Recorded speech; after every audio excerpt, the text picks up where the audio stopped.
東京オリンピック目指されているんですが、今どういうお気持ちで練習されてますか？そうですね、なかなかその技術的に進化するなんていうタイミングが少ないんですよね。若い時に比べたら練習量をこなしてもうまくなかったらそうでもない。でもやっぱりそれよりも精神的な安定性だったり挑戦する気持ちっていうものがやっぱり今の自分を奮い立たせてくれてますので、それを持ちながらなんかそれを自分で今のこの年齢なので、かぶらないようにすみません。後輩たちにもそれを伝えていくっていうのがあるんじゃないかという、後輩たちに負けないような練習をしてそういう意味ですし、やっぱり自分がやってきたこのキャリアっていうのはある意味自分だけのものじゃなくて飛び込み会が育って育んでくれたものなんですし、そういう意味では東京に向けては全てをパワーに変えながら戦っていきたいと思います。東京でただ出るだけっていうか、出るからにはなんか目標とかっていう。そうですね、まずはシンクロって日本まだ誰も出場したことないので、そこの出場も含めて、私はチームとしてメダル一つでも、それは日本の飛び込みの大きな課題だと思いますので、ただそのためには個人のスキルだけじゃなくてチームとして、そうチームビルディングっていうところがすごい重要になってきますので、そのチームの組織力を持って、であとはスキルを持って戦うっていうことが、東京オリンピックでメダルにつながるんじゃないかなと思います。今の想定だと酒井選手と一緒にいる感じですか？そうですね、所属も一緒ですので、一緒に飛んでて合うっていうふうには思いますし、拝見したら結構演技の質は似てきたなというのはあります。お互いね、ちょくちょくマイナーチェンジしながら、個人にはいい影響もありますので、今後も引き続き現役世代は年齢とともにトレーニングの質とか考えることとかそういうのって変わってきてますか？トレーニングの質とか量、特に量をこなしてた方の人間なんですけど、それを割とキープしてます。そうです。ただ落ちたっていうよりもやっぱキープだけでは意味がないので、そのキープよりもトレーニングの量をキープすることで技術が上がるのであればいいんですけれども、そういうわけにはいかないですので、去年まではトレーニングの負荷を重くして排出を減らして、より強い強靭な体を作ることをしてたんですけれども、実は去年飛び板に苦戦してまして、自分が飛び板を使いこなせるように、そこは逆転の発生でトレーニングで負荷を軽くして回数も少なくして反応を強くするっていうトレーニングに変えると、今年明けてからすごい調子が良くなってきたので、そうですか。その部分ではやっぱり毎年今の年齢っていうのもありますけど、自分と向き合ったトレーニングができてる。あれですか、去年結構欠場が多かったような気がしたんで。そうですね、怪我もありまして、過剰にトレーニングした部分もありますし、ただ去年より一昨年よりも体の状態はいいなと、動きとしてすごいいいなっていうふうに思ってます。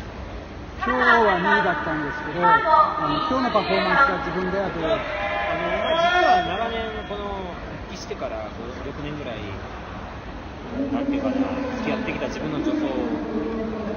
あんまり見た目は変わんないんですけど、自分の中で大きく変化をつけまして、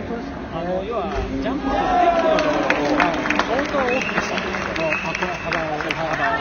することによってメリットは高さが出るんですよ。板が緩いので、でもデメリットは不安定さで体への負担。3週間しかこの試合まで時間がないことを考えた上で、ちょっとコーチと悩みに悩んで、やっぱり自分もあと10年も20年も現役続けれるとは思えないので、残りの数年でやっぱりそれなりの助走をして、それなりの高さでそれなりの演技をするっていうのがやっぱり自分の勝負としては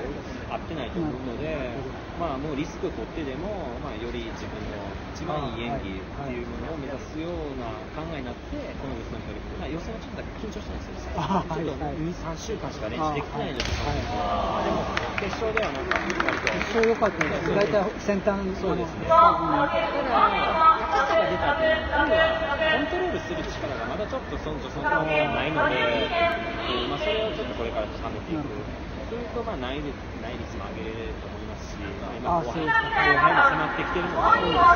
輩たちとは戦えるんで。ですね、ちょっと須山選手残念でしたけど、そうですね、でもこれからまだまだ長い取り組み人生ですので、伊藤弘樹すごい良かったですし、そうですね、弘樹も良かったですし、千部君も頑張ってるし、そうですね、結構みんな頑張ってるなと思って、ただすごい酷評というか、そういうことを言うと、このペースでは間に合わないです。オリンピックでメダルだったり、日本の目指すべきところには届かないという思うので、よりこの我々選手間の情報交換をですね、若い人に伝えていくので、高め合って、日本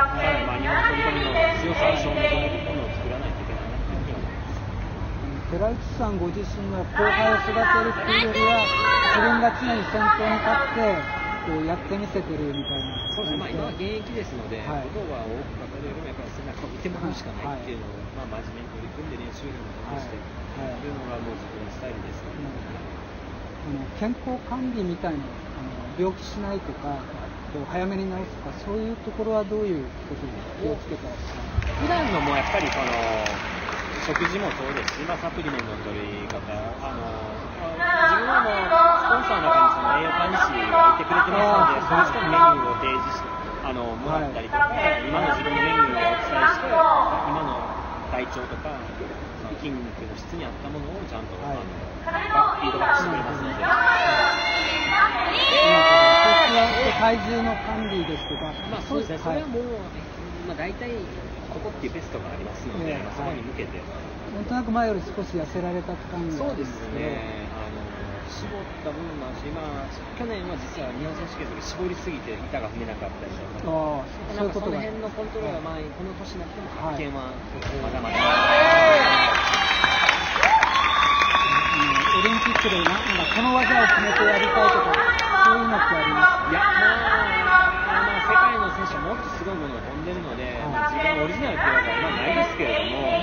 やっぱり次のオリンピックで戦うとなったら、年齢40なので、やっぱり40歳なりのキャリアも感じれるような演技を見てほしいなと。40でも戦える、割と危険なスポーツって言われてますけど、それこそ障害スポーツにもなり得そうなぐらいの、自分もそういう怪我もそんな多くなかったですし、思ってもらえるような、そういう40の。そうですね、